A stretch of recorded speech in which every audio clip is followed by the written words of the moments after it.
Assalamualaikum warahmatullahi wabarakatuh. Halo semuanya, sebelumnya izinkan saya memperkenalkan diri. Nama saya Nur Emi Ramadhani dengan NPM 2215061027 dari Prodi Teknik Informatika Angkatan 2022. Pada kesempatan kali ini, saya akan membuat video tentang topologi jaringan dan juga arsitektur topologi fisik maupun topologi logik untuk mata kuliah jaringan komputer. Nah, yang pertama di sini ada pengertian topologi. Jadi apa sih topologi jaringan komputer itu?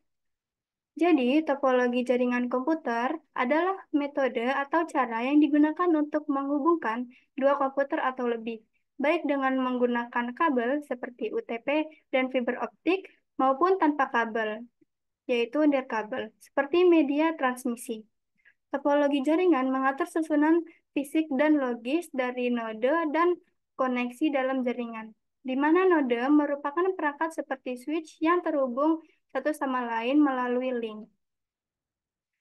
Selanjutnya di sini ada jenis-jenis topologi, yang mana untuk jenis-jenis ini saya mengambil ada 5 jenis topologi. Yang pertama ada topologi bus. Topologi topologi bus merupakan topologi yang mempunyai kabel tunggal yang masing-masing workstation dan server saling terhubung. Kelebihan dari topologi bus sendiri yaitu ketika melakukan pengembangan jaringan dan workstation baru akan tetapi tidak menggunakan workstation yang lain. Kekurangan yang dimilikinya adalah ketika kabel mengalami kerusakan atau putus, maka akan mengalami gangguan pada seluruh jaringan. Yang kedua di sini ada topologi ring. Topologi ring atau cincin merupakan topologi yang terbentuk ketika semua perangkat telah terhubung, sehingga menyerupai cincin atau berpola lingkaran. Jadi setiap workstation akan menerima informasi dari satu perangkat ke perangkat lain. Kelebihan dari topologi ring ini sendiri adalah tidak akan terjadi collision atau tabrakan antar data. Sedangkan kekurangan dari topologi ini adalah jika satu node mengalami permasalahan, maka seluruh jaringan akan mengalami gangguan. Selanjutnya yang ketiga ada topologi star. Topologi star atau bintang merupakan topologi yang masing-masing workstation memiliki jalur yang terhubung langsung melalui server atau hub. Kelebihan dari topologi ini adalah jika salah satu workstation mengalami gangguan, maka tidak akan ada yang mengalami hal yang sama pada jaringan lain. Karena setiap workstation memiliki jalur atau kabel sendiri. Tapi kelemahan dari topologi star ini sendiri membutuhkan biaya yang besar karena membutuhkan sumber daya kabel yang banyak. Selanjutnya ada topologi tree. Topologi tree merupakan gabungan dari topologi star dan topologi bus. Topologi jaringan ini menyerupai bentuk akar pohon, yang dapat dibilang hanya perangkat hub saja yang terhubung langsung menuju bus pohon, dan setiap hub berfungsi sebagai akar dari pohon. Kelebihan dan kekurangan dari topologi tree sama dengan topologi bus dan star, namun dengan menggunakan jaringan pohon ini. Mendukung adanya perluasan jaringan yang lebih baik. Dan yang terakhir di sini ada topologi mesh. Untuk topologi mesh sendiri sering dipakai ketika terjadi suatu kondisi di mana tidak adanya hubungan komunikasi yang terputus secara absolut antar node dan sebuah jaringan komputer. Antar perangkat akan tetap terhubung secara langsung selama masih dalam jaringan yang sama. Kelebihan dari topologi mesh adalah komunikasi antar komputer yang lebih cepat serta keamanan yang terjamin.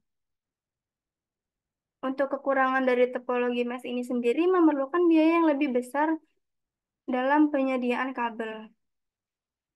Nah, di sini ada macam-macam icon yang ada pada jaringan komputer. Di sini saya mengambil 4 icon. Yang pertama itu di sini ada server. Server sendiri berfungsi sebagai tempat atau media untuk menyimpan informasi serta mengelola jaringan komputer. Server memiliki spesifikasi yang lebih tinggi dari klien, karena tujuan dibuatnya server ini memang untuk melayani komputer klien. Lalu yang kedua di sini ada router. Router adalah perangkat jaringan komputer yang berfungsi untuk menghubungkan jaringan LAN ke dalam suatu jaringan WAN, serta mengelola lalu lintas dari data di dalamnya. Router dapat menentukan jalur terbaik karena memiliki kabel yang tebal untuk routing untuk melakukan pencatatan terhadap semua alat dalam jaringan. Lalu lalu selanjutnya ada switch. Switch merupakan perangkat jaringan komputer yang berfungsi untuk menghubungkan beberapa komputer. Secara fisik, bentuk switch ini sama dengan hook, namun jika dilihat dari sisi logika, switch sama dengan brick. Switch sendiri memiliki dua tipe, yaitu unmanaged switch yang merupakan tipe termurah dan managed switch yang merupakan tipe termahal. Lalu yang terakhir di sini ada PC. PC atau personal computer adalah istilah yang identik dengan komputer pribadi serta komputer desktop. Komputer merupakan perangkat yang dirancang untuk mempermudah pekerjaan manusia. Komputer dirancang untuk menjalankan aplikasi dan menyediakan berbagai solusi pekerjaan.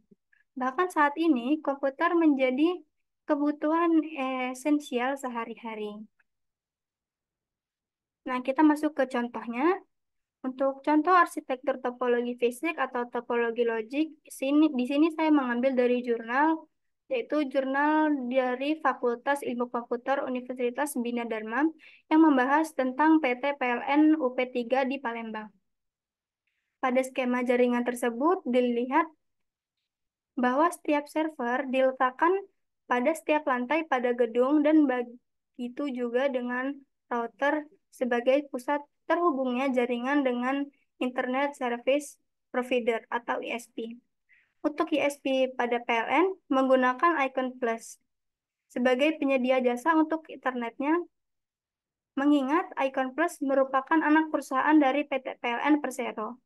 Karena jaringan pada PT PLN adalah jaringan private dan pengamatan IP dilakukan secara manual, permasalahan pun timbul di saat tidak adanya teknis jaringan internet dari perusahaan, karena untuk teknisi PT PLN sendiri menggunakan jasa Icon Plus sebagai tenaga teknik eksternal.